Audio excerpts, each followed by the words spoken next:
Assalamualaikum warahmatullahi wabarakatuh. Apa kabar semuanya? Semoga sehat selalu dan diberi kelancaran dalam setiap aktivitasnya. Nah, pada kesempatan kali ini saya dan rekan-rekan saya akan mempresentasikan salah satu materi mata kuliah manajemen keuangan, yaitu tentang restrukturisasi perusahaan. Apa saja sih pembahasannya? Nah, nanti kita akan mengetahui apa itu merger, apa itu akuisisi, apa itu konsolidasi, dan apa sih perbedaan ketiganya. Dan nanti kita akan bahas lebih detailnya dalam video ini. Oke, pertama-tama saya akan memperkenalkan diri saya terlebih dahulu. Saya Jumnatul Ainia dan ada rekan saya Desi Mayasari, ada Israwati dan Filja Hidayati. Oke, langsung saja kita ke pembahasannya. Cekidot. A few moments later. Seperti yang telah dijelaskan dalam pembukaan bahwa kita akan membahas tentang restrukturisasi perusahaan. Apa sih restrukturisasi perusahaan? Restrukturisasi perusahaan adalah upaya untuk memperbaiki dan memaksimalkan kinerja suatu perusahaan sehingga perusahaan tersebut dapat berkembang atau minimal dapat beradaptasi dengan situasi dan kondisi yang dihadapi. Apa saja sih bentuk-bentuk restrukturisasi perusahaan? Bentuk-bentuk restrukturisasi perusahaan ada dua, yaitu merger dan akuisisi. Merger adalah penggabungan dua perusahaan menjadi satu, di mana pertama yang memerger mengambil atau membeli semua aset dan liabilitas perusahaan yang dimerger, memiliki paling tidak 50% saham dan perusahaan yang dimerger berhenti beroperasi. Sedangkan akuisisi adalah pengambil alihan sebuah perusahaan dengan membeli saham atau aset perusahaan tersebut, perusahaan yang dibeli tetap ada. Selanjutnya, jenis-jenis merger dan akuisisi. Ada berapa sih jenis-jenis merger dan akuisisi? Jenis-jenis merger dan akuisisi ada 4. Yang pertama, merger. Yang kedua, konsolidasi. Yang ketiga, tender offer. Yang keempat, acquisition of assets. Yang pertama, merger. Pada merger, para direktur kedua pihak setuju untuk bergabung dengan persetujuan para pemegang saham. Yang kedua, konsolidasi. Setelah proses merger selesai, sebuah perusahaan baru tercipta dan pemegang saham kedua belah pihak menerima saham baru di perusahaan. Yang ketiga, tender offer. Tender offer terjadi ketika sebuah perusahaan membeli saham yang beredar perusahaan lain tanpa persetujuan manajemen target firm, dan disebut tender offer karena merupakan hostile takeover. Yang keempat, acquisition of asset, yaitu sebuah perusahaan membeli aset perusahaan lain melalui persetujuan pemegang saham target firm. Nah, selanjutnya merger dan akuisisi berdasarkan jenis perusahaan, yaitu terbagi menjadi 4. Yang pertama, horizontal merger, yang kedua vertical merger, yang ketiga congeneric merger, dan yang keempat conglomerate merger. Yang pertama, horizontal merger, yaitu terjadi ketika dua atau lebih perusahaan yang bergerak di bidang industri yang sama bergabung. Yang kedua, vertical merger, yaitu terjadi ketika suatu perusahaan mengakuisisi perusahaan supplier atau customer-nya. Yang ketiga, congeneric merger, yaitu terjadi ketika perusahaan dalam industri yang sama tetapi tidak dalam garis bisnis yang sama dengan supplier atau customer-nya. Yang keempat, conglomerate merger, yaitu terjadi ketika perusahaan yang tidak berhubungan bisnis melakukan merger. Pembahasan selanjutnya akan disampaikan oleh rekan saya Desi Mayasari. Baik, saya Desi Mayasari akan membahas alasan melakukan merger dan akuisisi. Alasan yang pertama yaitu pertumbuhan atau diversifikasi.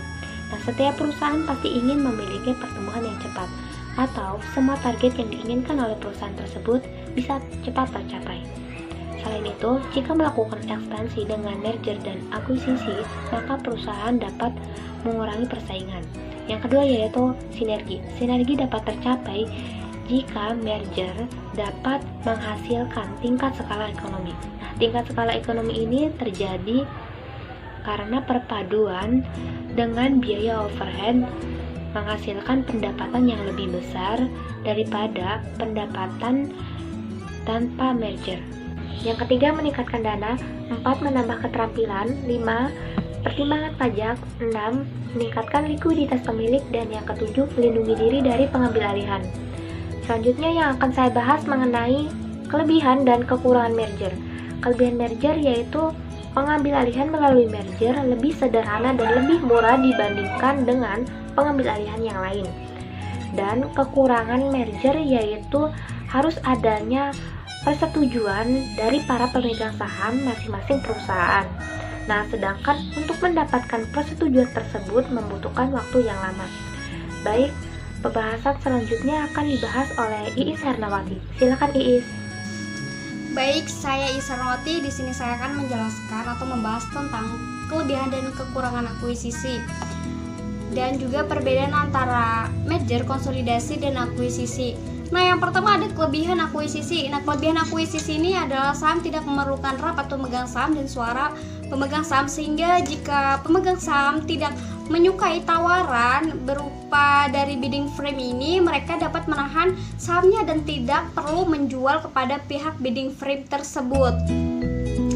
Selanjutnya ada kekurangannya. Nah, kekurangan dari akuisisi ini jika cukup banyak pemegang saham minoritas, orang tidak menyetujui pengambil alihan tersebut.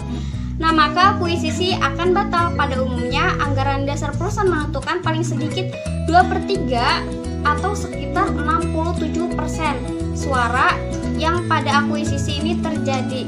Nah, setelah itu ada definisi dari perbedaan merger, konsolidasi, dan akuisisi. Yang pertama itu ada definisi merger adalah penggabungan dua perusahaan menjadi di mana perusahaan yang memerger mengambil atau membeli semua aset dan liabilitas perusahaan yang dimerger, dengan begitu perusahaan yang memerger memiliki paling tidak 50%.